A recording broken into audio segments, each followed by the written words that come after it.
Muy buenos días para todos y para todas. Reciban un caluroso saludo en la 29 semana de la salud ocupacional. Somos Prevención, Bienestar y Vida, liderados por la Corporación de Salud Ocupacional y Ambiental, conformado por la Asociación Colombiana de Higiene Ocupacional, ACHO, Capítulo Antioquia, la Asociación Colombiana de Seguridad Integral, ASASI, la Sociedad Colombiana de Ergonomía, Capítulo Antioquia, y la Sociedad Colombiana de Medicina del Trabajo, Capítulo Antioquia. Iniciamos entonces esta mañana con nuestra jornada clínica, la calificación de la patología cardiovascular, oncológica y osteomuscular, a cargo del médico Jorge Orlando Ferrer, médico y cirujano de la Universidad de Cartagena, especialista en gerencia de la salud ocupacional CES y en derecho médico UPB. Experiencia laboral como asesor de empresas, miembro principal de la Junta Regional de Calificación de Invalidez de Antioquia, médico laboral ARL, EPS, corredores de seguros, y actualmente labora como médico laboral en la Unidad de Calificación de Servicios de Salud IPS Suramericana SAS. También invito durante esta mañana a Carlos Andrés Gómez Arteaga, líder de salud en el trabajo de Cementos Argos Regional Colombia, médico especialista en del trabajo y laboral, miembro de la Sociedad Colombiana de Medicina del Trabajo, Capítulo Antioquia. Los invito entonces a los dos para que nos acompañen en el escenario y podamos iniciar con esta jornada académica que nos espera durante esta mañana. Muy buenos días a todos. Este es un espacio que nosotros como calificadores y que las personas muchas veces como pacientes lo pueden aprovechar porque es que nosotros tenemos muchas dificultades.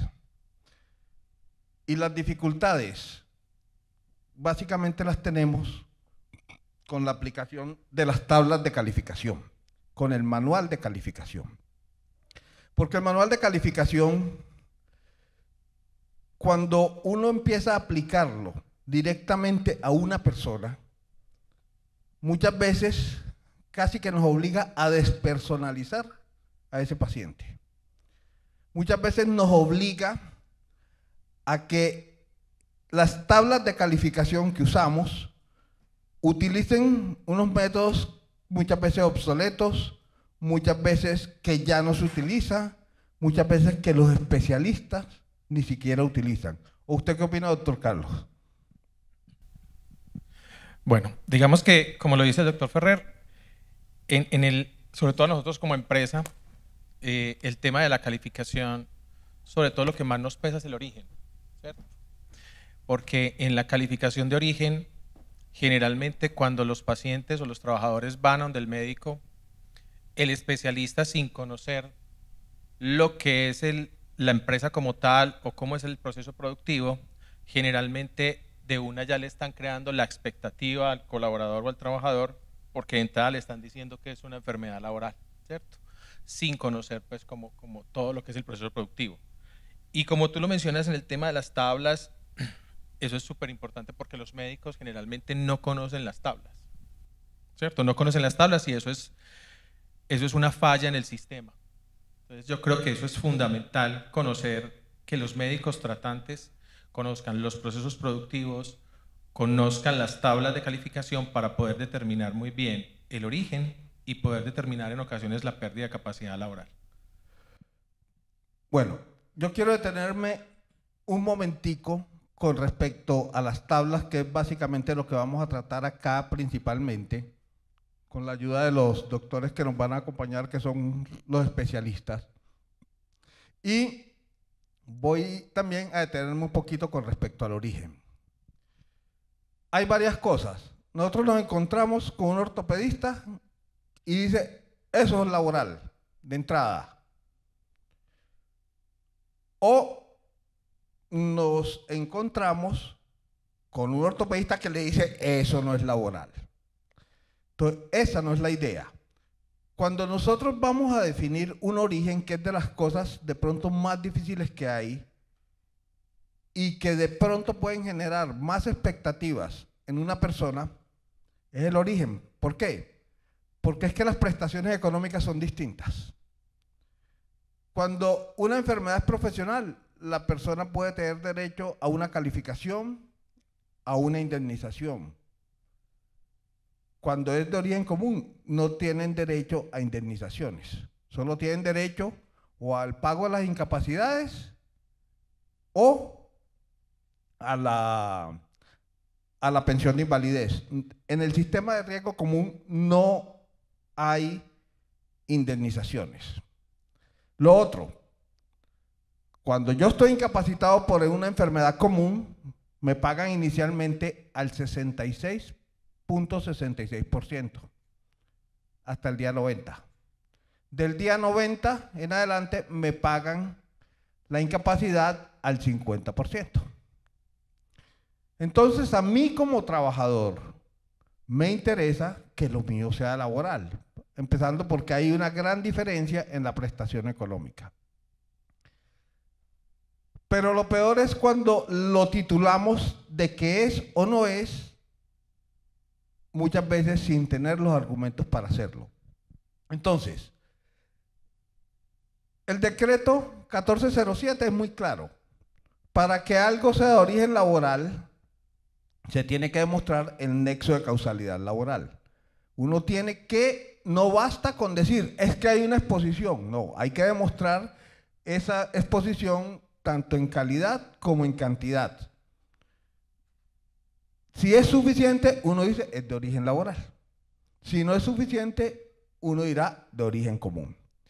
Porque la ley establece que todo lo que no está tipificado o calificado como laboral es de origen común. De hecho, partimos de que todas las enfermedades son de origen común, excepto las enfermedades clasificadas como directas y en pacientes con exposición a esos riesgos, que es la silicosis del minero del carbón, la asbestosis, actualmente el COVID, y está la neumoconiosis en general. ¿Cómo? El mesotelioma va por asbesto, que ya prácticamente, gracias a Dios, cada vez lo vemos menos. Ya lo estamos olvidando, afortunadamente. En ese orden de ideas, yo creo que así como nosotros no podemos meternos en un criterio de decirle a un neumólogo, a un cardiólogo, a un neurólogo o a cualquier especialista, vea, es que usted se equivocó en el diagnóstico o es que él tiene este diagnóstico, esa parte del origen, lo que le pedimos a los especialistas es, por favor, déjennoslas a nosotros. Nosotros tenemos todos los elementos para definir si es o no es. Y en un momento dado, esos elementos no son fáciles de conseguir.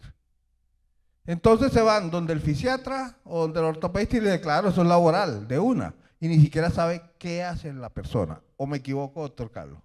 No, eso es lo que generalmente hoy en día nos está pasando, ¿cierto? O sea, cuando los trabajadores, por ejemplo, a mí en cementos, cualquier persona tiene una patología, por ejemplo, respiratoria, de entrada ya le están diciendo que tiene una enfermedad laboral.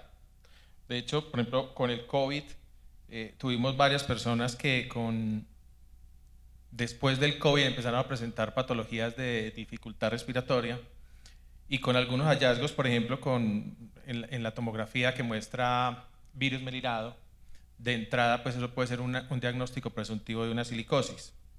Entonces es súper importante que los médicos, pues primero confirmen el diagnóstico, porque si no confirman el diagnóstico, pues vamos a tener el sistema volteando. Esta persona, por ejemplo, terminó, la EPS en primera oportunidad calificó la patología como una enfermedad laboral sin conocer nada. O sea, es una persona que puede trabajar en cementos, pero puede que no esté expuesto al riesgo, ¿cierto? Yo trabajo en cementos y no estoy expuesto a sílice, o de vez en cuando, ¿cierto? Entonces, si los médicos o las EPS no hacen el estudio adecuado para conocer y confirmar el diagnóstico, pues hace que el proceso de calificación sea más dificultoso y además cree expectativas a los trabajadores. Como lo explicaste el tema de la prestación económica, y además que si esto termina siendo una enfermedad laboral, pues puede llevar a una demanda después por culpa patronal. Entonces es súper importante que los médicos no le creen esas expectativas a los trabajadores y que el encargado de calificar ese origen pues sean los médicos laborales. Lo otro también importante, además de lo que acabas de decir, Carlos, es las obligaciones que muchas veces también tienen tanto los trabajadores como los empleadores. Y con los empleadores me refiero a los análisis de puestos de trabajo. En últimas, lo que casi que define si algo es de origen laboral o es de origen común es básicamente el estudio de puesto de trabajo que nos demuestre ese nexo de causalidad con que estábamos hablando ahorita. Y me voy a meter a un tema más escabroso. Las osteomusculares, un manguito rotatorio, un trastorno de columna. De pronto es muy fácil hacerle el análisis de puesto de trabajo por parte de la persona experta y determina si hay o no hay factores de riesgo. El riesgo psicosocial tiene unas baterías. Pero ya hablaremos, y ya tenemos al especialista acá, de cuando decimos que una hipertensión, que un infarto, que un accidente cerebrovascular es de origen laboral. Cada vez estamos hablando de enfermedades laborales emergentes, que muchas veces ni siquiera aparecen en las tablas de calificación. Y es la asociación que se ha venido haciendo con respecto a las enfermedades derivadas por el estrés laboral o por el estrés en general y que puedan terminar en alguna de estas alteraciones. Catalogar una hipertensión de origen laboral me parece difícil, muchas veces aventurado. Sin embargo, encontramos muchos que dicen eso es laboral y listo. Y juntas que dicen eso es laboral y uno, ¿dónde están los argumentos? ¿Dónde está el estrés? O viceversa, uno ve que es una persona que tiene todas las características para que sea de origen laboral y la declaran común. Entonces es una parte un poco difícil. Nosotros tenemos muchas dificultades y aquí las vamos a tratar de solucionar hoy cuando vamos a aplicar tablas. La primera, las tablas del sistema cardiovascular. En las tablas del sistema cardiovascular nosotros vamos a encontrar unas diferencias, inclusive entre una tabla y otra. En una nos encontramos, por ejemplo, en la tabla de insuficiencia cardíaca, nos encontramos que lo que prima prácticamente es la fracción de eyección. Y en la otra nos clasifican, por ejemplo, la cardiomiopatía isquémica, una enfermedad coronaria, nos ponen cardiopatía leve, moderado, grave. Entonces uno dice, ¿qué es leve, qué es moderado, qué es grave? Entonces queda uno, en el momento de aplicar la tabla, puede tratar de aplicarse algo de subjetividad. Y de hecho, eso es lo que se hace muchas veces.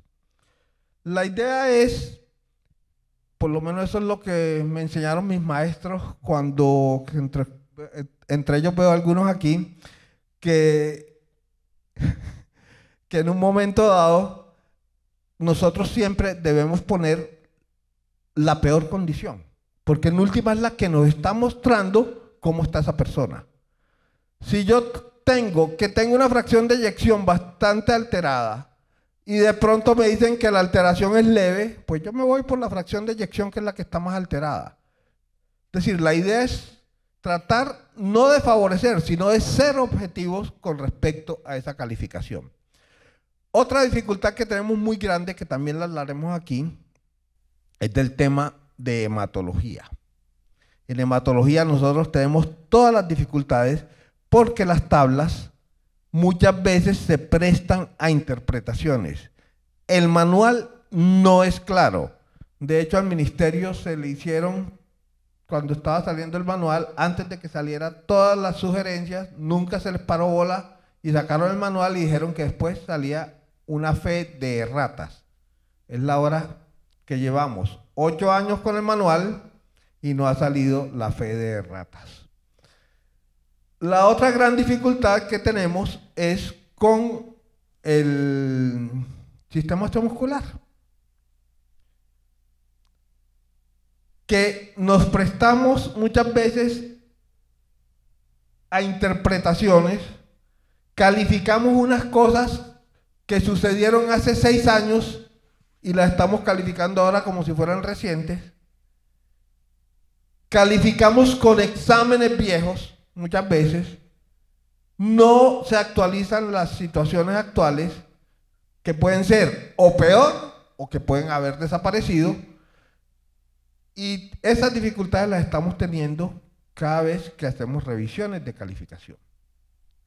El otro tema grave que tenemos es con neumología, y se lo voy a mencionar simplemente una cosa tan sencilla. Yo le preguntaría a cualquiera de ustedes si sería capaz de trabajar con un tanque de oxígeno al lado. El manual ni siquiera contempla que una persona que sea oxígeno requiriente las 24 horas sea considerada como inválido. Entonces yo le preguntaría, ¿uno será capaz de trabajar con un tanque de oxígeno o con un concentrador de oxígeno?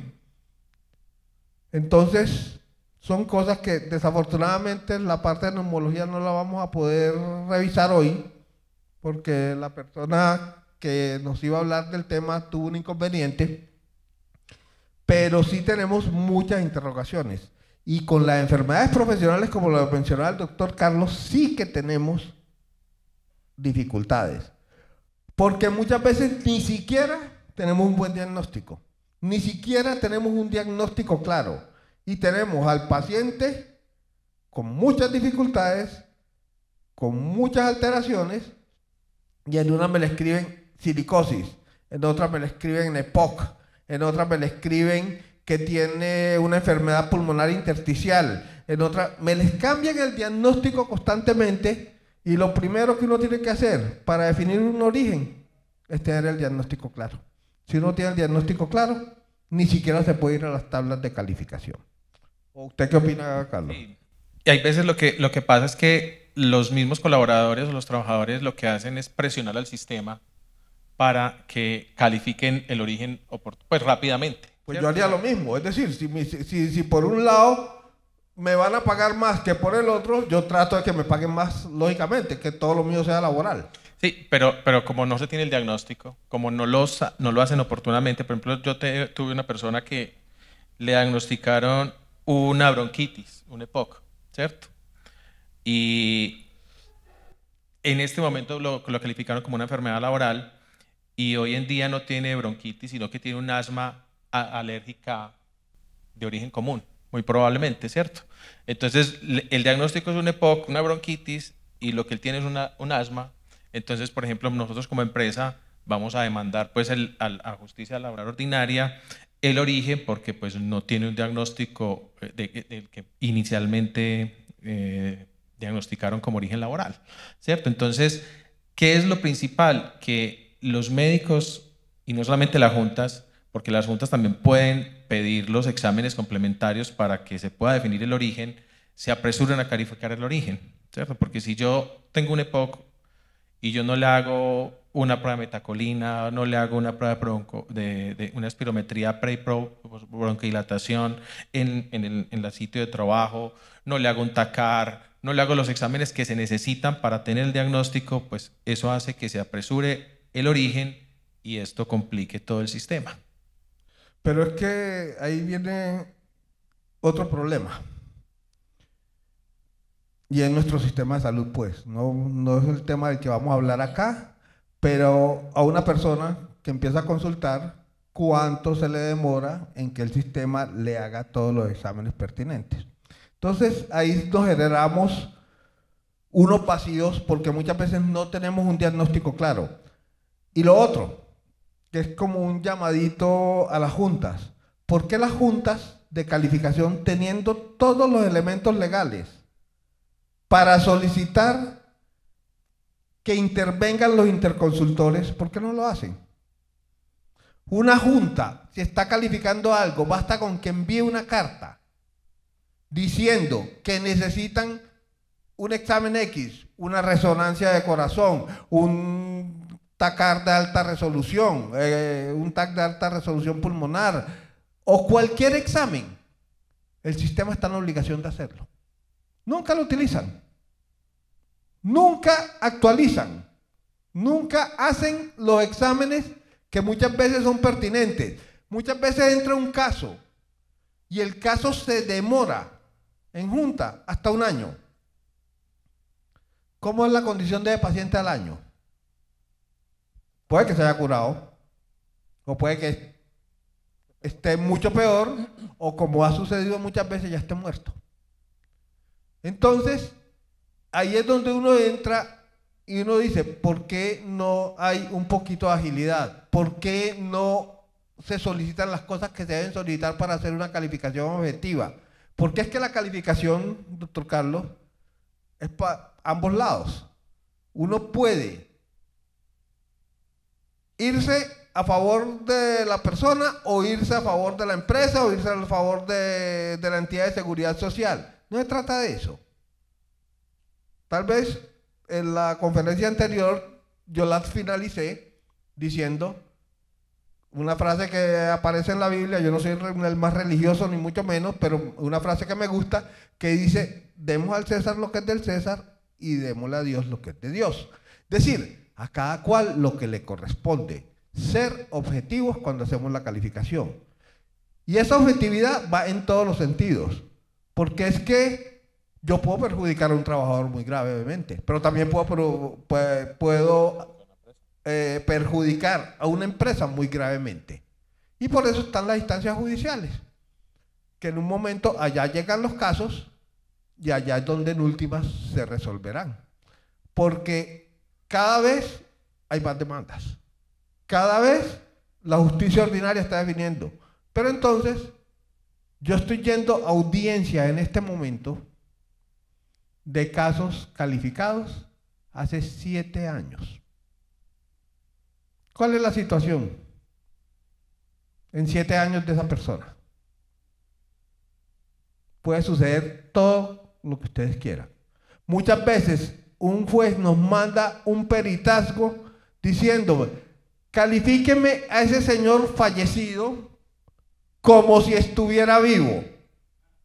Así, literalmente. Califíquemelo a la fecha del 2016, retroactivamente. Entonces sacamos la bolita de cristal, empezamos a hacer suposiciones para tratar de hacer una calificación objetiva. No más, la semana pasada a una compañera le pasó que tuvo que calificar un paciente de un evento, un accidente que aparentemente es de trabajo, y tuvo una caída de alturas. El señor, según la escasa historia que había, quedó con unas alteraciones importantes. No había más historia por ningún lado. ¿Por qué? No me pregunten si fue que el abogado no la quiso aportar, si fue que estaban escondiendo cosas. Total, el señor se murió. Y el juez dice: califique.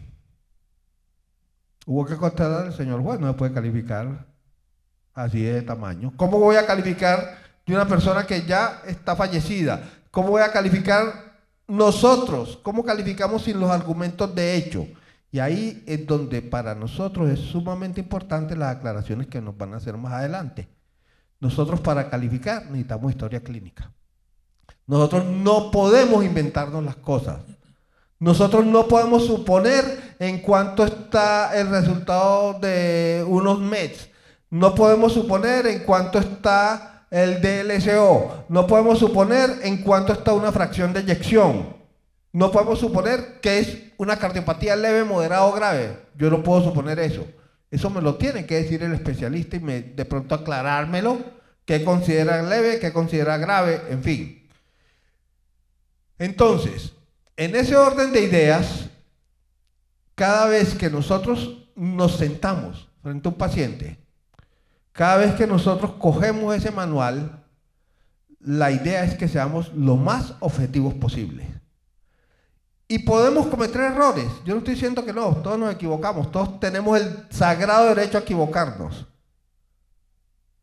Entonces ocurre que el caso se va a otras instancias, llámese particular, llámese juntas regionales, llámese entidades, y nos encontramos con una problemática. Los particulares creen que porque si le están pagando un dictamen, lo tienen que acomodar. No.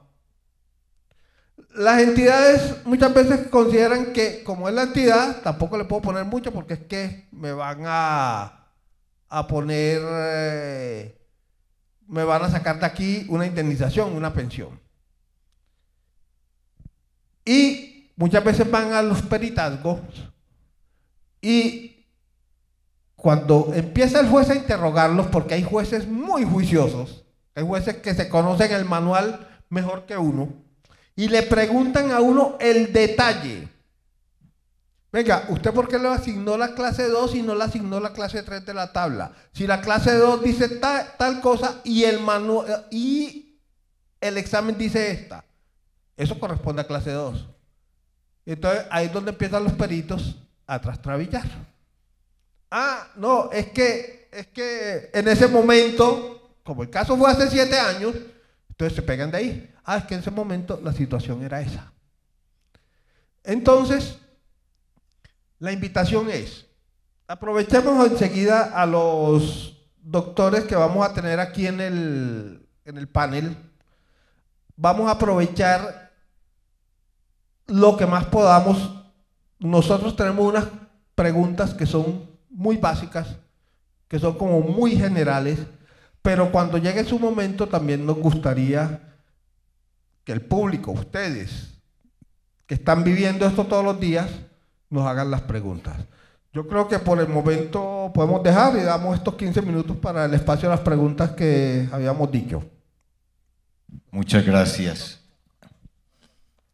Mi nombre es Leonardo Zapata. Tengo una observación y una pregunta.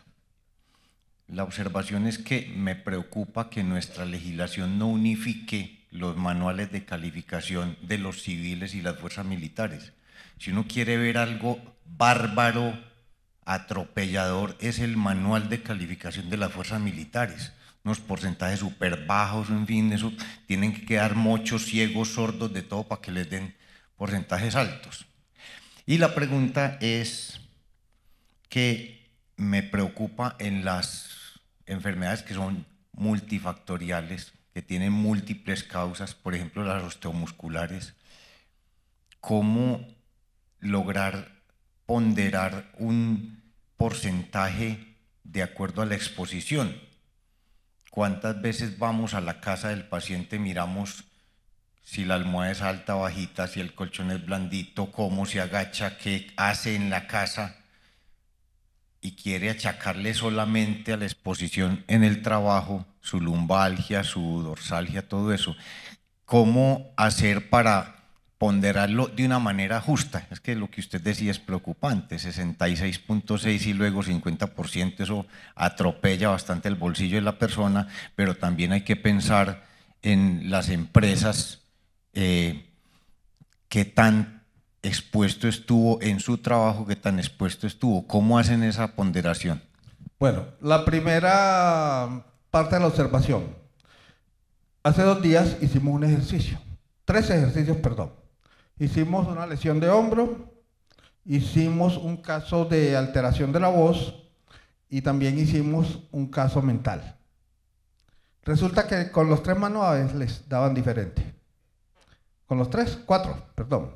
Porque entonces se hizo el ejercicio con el manual del magisterio, se hizo el ejercicio con el manual de las fuerzas militares, se hizo el ejercicio con los principios de calificación de la aeronáutica. El doctor Malpica hizo una excelente exposición sobre cómo se califican los aviadores. Y hicimos el ejercicio con el 1507 del 2014, que es nuestro manual. Lo que tú estás diciendo es totalmente cierto.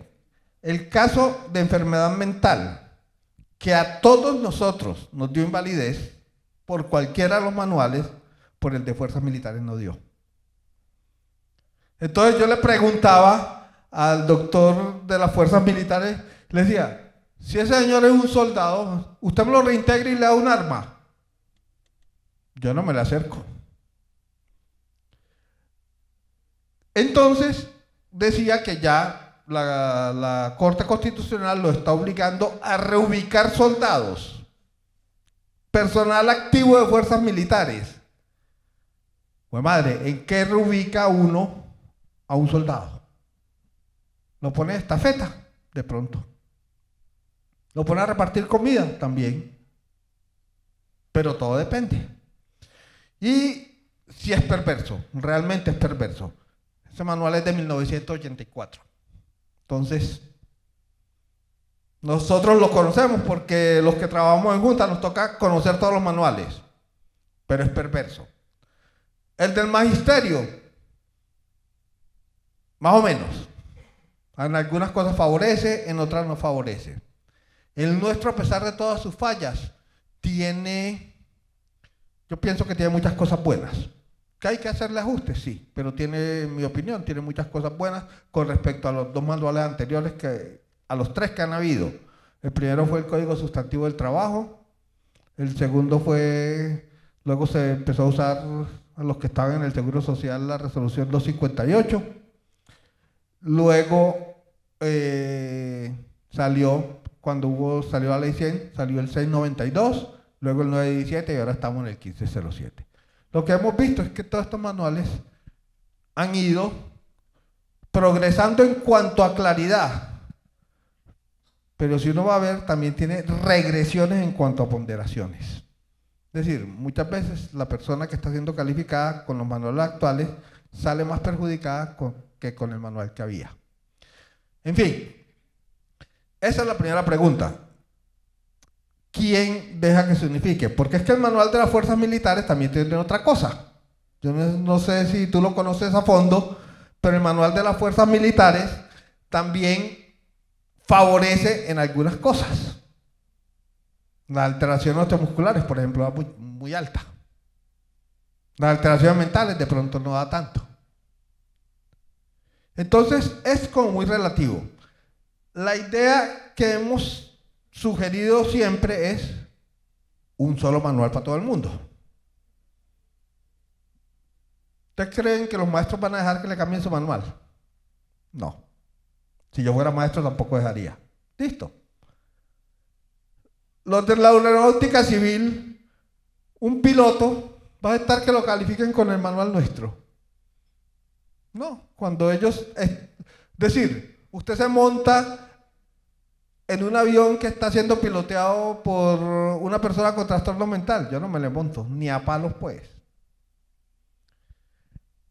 Entonces, es muy relativo, pero lo que sí deberíamos, y lo que hemos sugerido, es que los manuales fueran equiparables, que fueran como por lo menos muy parecidos. Dejémoslo, cada uno con su manual especial, porque cada uno es una situación especial, pero que sí sean en un momento dado comparables, equiparables. Y en cuanto a la segunda pregunta, de decir qué tanto peso tiene lo laboral como nuestra laboral, ahí está la parte nuestra. Ahí es donde entramos nosotros con los estudios y análisis de puestos de trabajo, a ver si pesa más el hecho de que yo sea viejo para tener una enfermedad degenerativa de columna o el hecho de que yo he cargado bultos toda mi vida. Y ahí esa es la experticia. Y para eso somos especialistas en esto. No es fácil. En realidad no es fácil. Igual va a suceder cuando vamos a declarar que cada día está más de moda una hipertensión de origen laboral, un accidente cerebrovascular de origen laboral, porque es secundario a todo el estrés que ha venido sufriendo esa persona en su trabajo. Entonces, es bastante complicado. Y de hecho, yo me retiré de Junta hace 10, 12 años aproximadamente.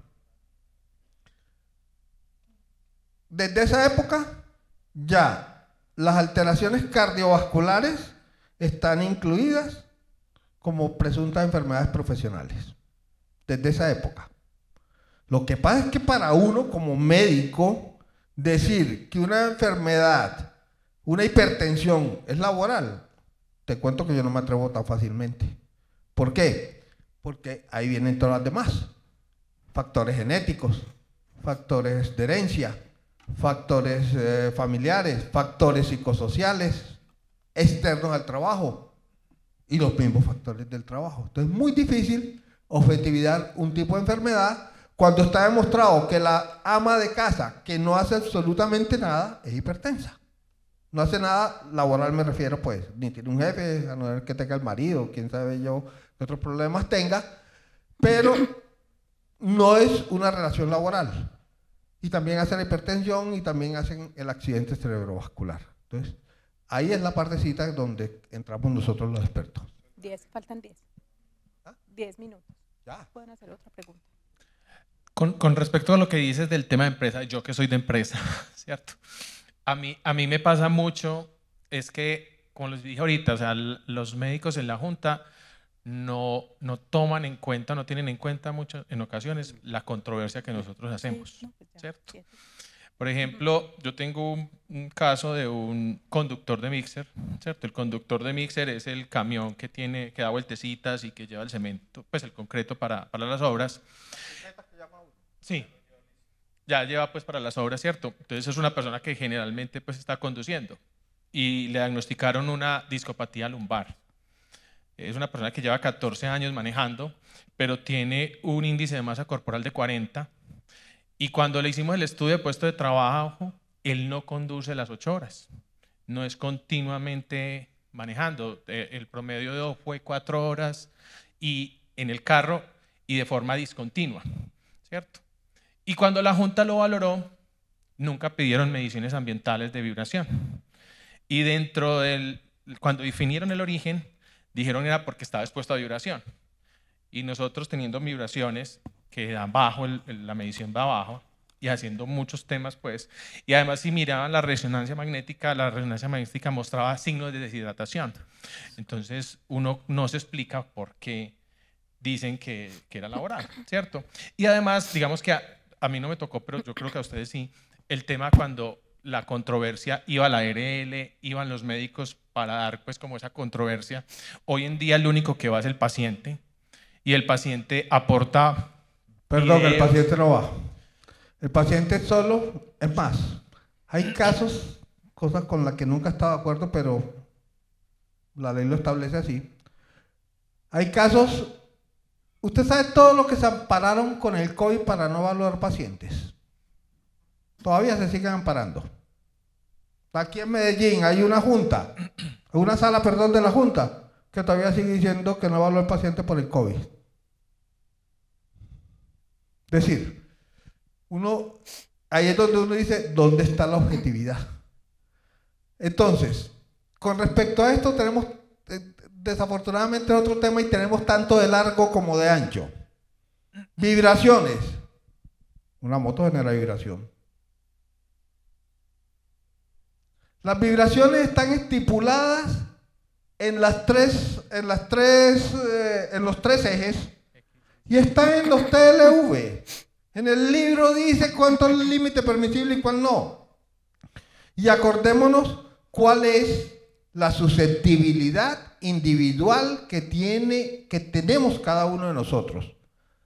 Nosotros en un momento dado tenemos que ser objetivos con eso y tratar de separar lo que usted decía, la parte laboral de la extralaboral y ver cuál tiene más peso. Porque de verdad que sí, porque también sería injusto que ese mismo trabajador, en vez de ser un conductor, que no... todos esos carros grandes, tractocamiones, todo eso, mejor dicho, actualmente esos carros son más cómodos que el carro que uno maneja. Tienen fuelles, tienen un poco de amortiguadores, un poco, mejor dicho, eso allá está más cómodo. Un conductor de un tractocamión actualmente está más cómodo que cualquiera de nosotros manejando. Actualmente, no estoy diciendo de antes era otra cosa. Y con respecto a eso, antes se hacían las sustentaciones. Cuando nosotros hacíamos un dictamen, lo sustentábamos delante de todas las entidades. Las entidades de seguridad social que quisieran asistir. el paciente, para que el paciente pudiera controvertir de forma inmediata. Bastaba con que el paciente dijera, ¿sabe qué? Yo no estoy de acuerdo. Manden mi caso a Junta Nacional sin ningún formalismo. Y el caso había que mandarlo a Junta Nacional. Basta con que la palabra del paciente fuera no estoy de acuerdo o la palabra de cualquiera de los interesados. Actualmente no. Actualmente hacen una supuesta audiencia privada donde emiten un dictamen de calificación y ese dictamen de calificación es palabra de Dios. Entonces la situación ya ha cambiado. Yo creo que ya se me acabó el tiempo, damos paso al doctor. Bueno, a los doctores Jorge Orlando Ferrer y a Carlos Andrés Gómez Arteaga, muchas gracias por esta intervención y por iniciar entonces esta mañana de jornada académica aquí en el Fórum 4.